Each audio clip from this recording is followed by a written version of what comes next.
What's going on, Bills Mafia? Welcome back to the Bills Bunker.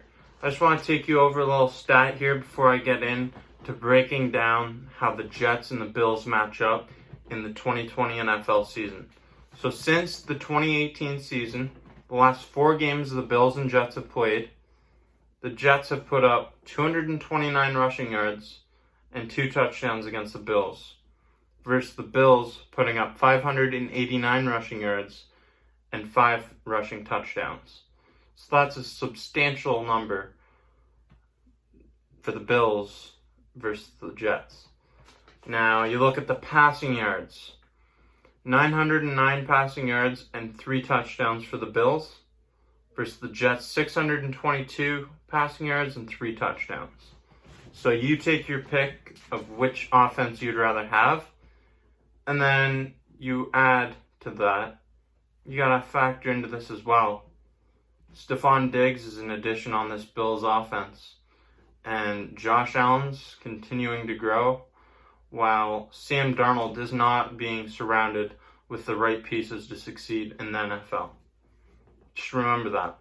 So a big question in the media recently has been, who would you rather have, Sam Darnold or Josh Allen as your quarterback? My answer is this guy right here, Josh Allen. He's the Buffalo Bills leader, without a question. He can run the ball at an elite level. He has the same amount of rushing touchdowns as Saquon Barkley in 1 less game played as a quarterback. He's got a wicked arm as well. He slings the ball 80-90 yards downfield if he needs to. He can fit the ball into tight pockets. I mean, the accuracy has been a big question, and I think a big part of his accuracy struggles have been due to the fact that he's been building rapport with new receivers every year. He's only been in the league 2 years, and his rookie season, there was a huge amount of drops. There's a whole video on YouTube that's 5 minutes long of receivers just dropping Josh Allen's passes in his rookie season, and that's horrible for someone's growth. And his second season, he had John Brown, Cole Beasley coming in. Neither of these guys are huge, they're not big receivers, and they're not true number 1 receivers, although John Brown had an amazing performance last season. Now with Stephon Diggs, that's going to be huge for Josh Allen's progression. I'm taking Josh Allen every day. I mean, it's not even a question to me. Allen over Darnold. You look at the running back position, and the New York Jets have Le'Veon Bell along with Frank Gore. Bell came off of his season where he didn't play. He held out, and last year he did not put up impressive numbers at all. I believe he can still be an elite running back in the NFL, but that remains to be seen. He did not put up the numbers that you would have expected when he got paid the money that he did. And Frank Gore, serviceable veteran. He's not got the same impact that he had one day. Obviously, I mean, he's getting up there in age now. Probably the oldest running back in the NFL. But he can still make an impact, make some plays for your team. He's just not going to run the ball have an 80-yard touchdown. That's just not him anymore. So you look at the Bills running backs with Singletary and Moss. I'll take these two 22-year-olds who are both on rookie deals over the Jets running backs any day of the week as well. I mean, it's not even close for me. The wide receiver group. So the New York Jets drafted Denzel Mims.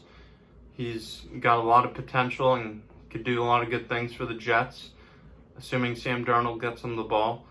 They brought in Brashad Perriman. I mean, these guys are, I don't know, we'll see what they can do there, but I don't think that receiving core even compares to the Bills when they added Stephon Diggs with John Brown, who put up over 1,000 yards last year, and Cole Beasley, Isaiah Hodgins.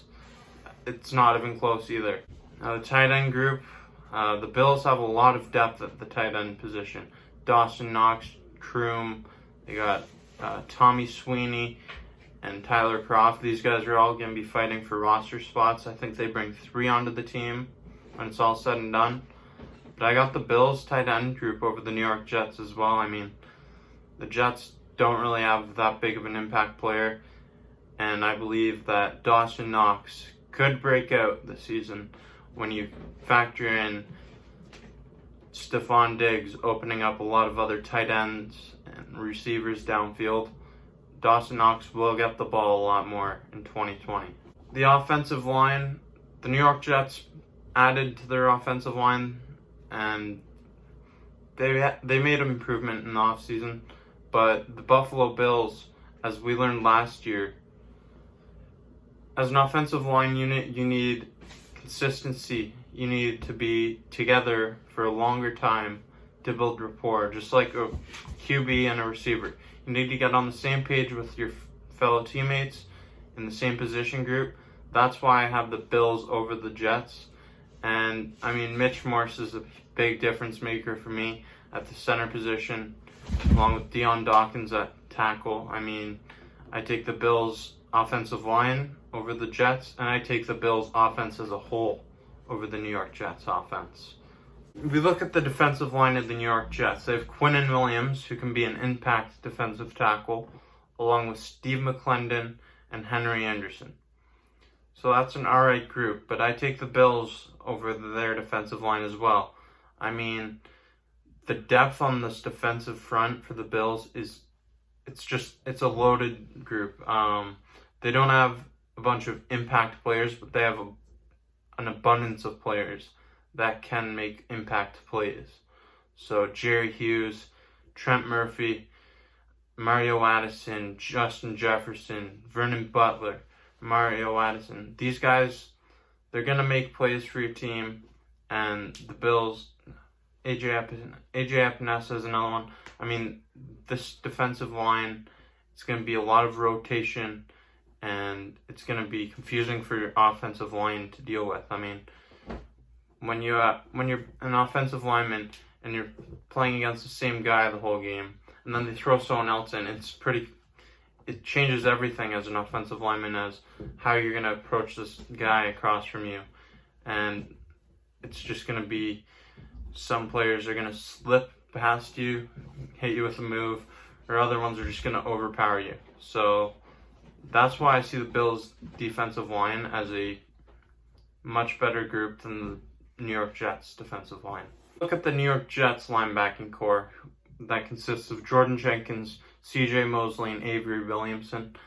I have to rank them above the Bills' linebacking core, although we have a solid linebacking core that has AJ Klein, Tremaine Edmonds, and Matt Milano. I mean, these guys are great linebackers for the Bills, and I'm excited to see what AJ Klein brings to the table.